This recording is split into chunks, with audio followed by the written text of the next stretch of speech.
Vietnam. Some may have heard of the war, but do you know of the country and what treasures it may hold? To begin, we must find Vietnam. Where is it? It is in Southeast Asia. There it is. Welcome to Vietnam, home to a rich history, wonderful art, delicious food, tourist attractions, and beautiful transportation. Now, let's see how this country got its start.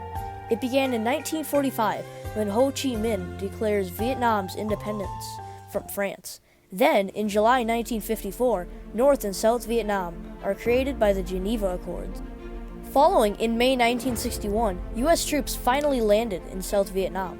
The Vietnam War is underway.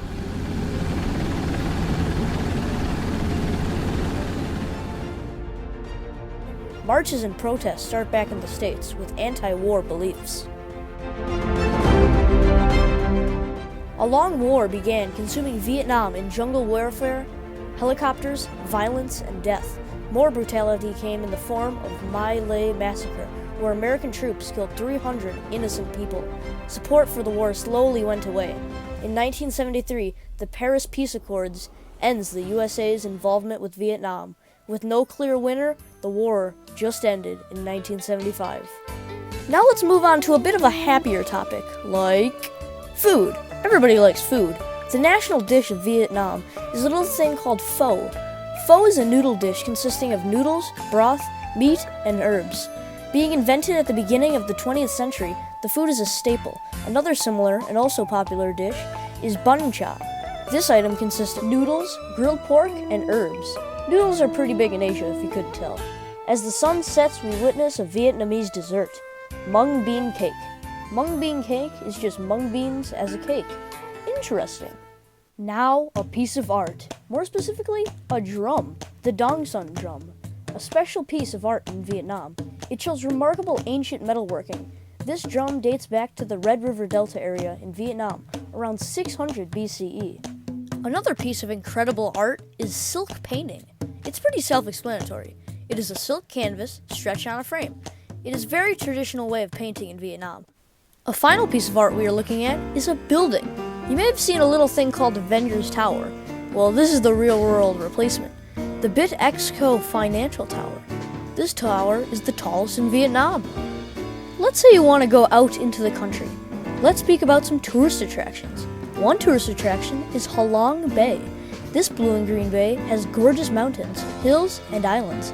Not even that, there are actually secret caves in the bay. Whoa! Speaking of caves, let's go to a national park called Pong Nay Key. If you've been to the Cave of the Mountains in Wisconsin, this is definitely a step up. This is a vast cave system with colors, levels, and water formations. Finally, to add to the amazingness, you can ride into this cave on a boat. Amazing!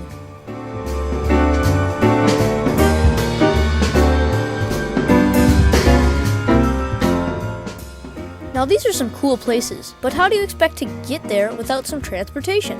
Some cool and notable forms of transportation in Vietnam are sea lambs. These are like makeshift taxis. They may look dangerous, and they probably are. There appears to be no real doors on this thing, so if you're into some crazy antics, rent one of these.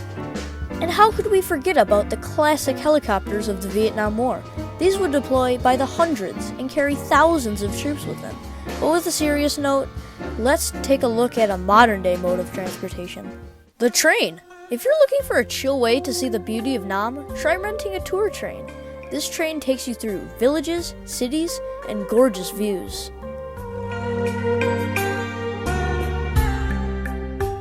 To end our trip to the other side of the world, let's talk about Vietnam's industrial side. Vietnam makes everything, mostly furniture. It's so common, in fact, that something in your house right now was probably made in Vietnam. To conclude, Vietnam is more than the setting of war movies, but in fact demonstrates a rich and long history and nation. Just don't think Vietnam is an easy place to get to, being on the other side of the world and all that. Nonetheless, it's still a beautiful place, and I highly recommend a visit.